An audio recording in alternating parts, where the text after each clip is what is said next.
I've got my F1 kayak in the hallway today because it's very wet outside and I need to do some repairs on the cockpit. It started to split on a weak point in the grain, so I'm going to actually cut out this section here and replace it with a new piece of oak. You can see I've taken the gaffer tape off. There was a temporary cover on this and you can see how bad the split is here. And I'm going to use this beer mat to just protect the skin of the kayak when I'm using this little saw very carefully. So that's also why I'm using a pull saw, because I'm always pulling away when I'm cutting it. So if I slip, I'm going to slip away from the skin of the kayak. They're not sponsoring me, but I do recommend the beer though. It's really nice. Okay, here goes.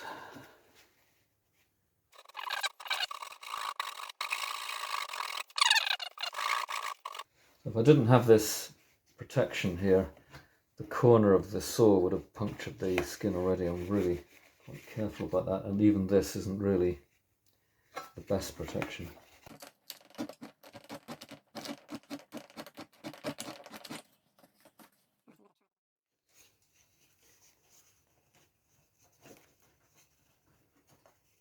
Instead of nailing the replacement part in there, I'll probably use a dowel of some kind, because I can glue that in place and that should give it a bit more stability.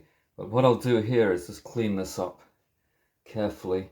Just check the original template against this and it's not quite right anymore. This is slightly bigger, so I'm just going to do it again from scratch. Okay, so I'll complete this, cut it out and try fitting it to this before I start even cutting any of the replacement timber. So I took the new template and I've marked up in black the new markings.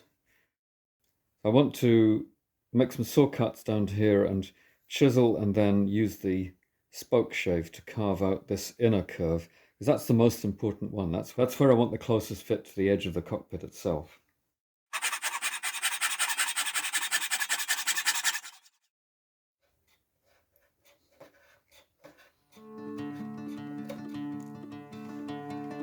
Bottom, I'll just turn the chisel over so that the bevel is at the bottom, so it's got a tendency to cut upwards a little.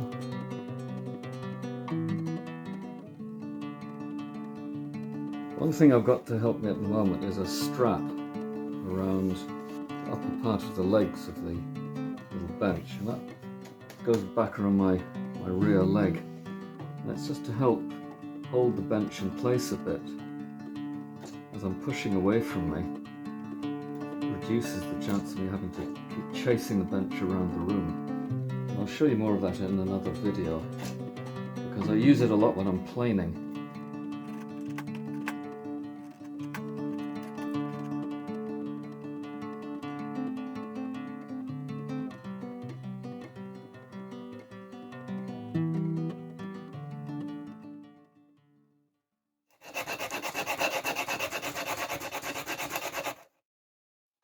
Okay, I put the ripping blade onto the Japanese saw so that I can best cut down the grain here.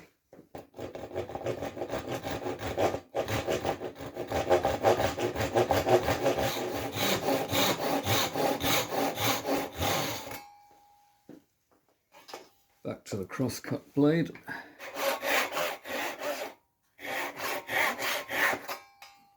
I love this really smooth finish you get with Japanese saws. Now I can shape that down, try and get a little bit closer and see if it fits on the kayak.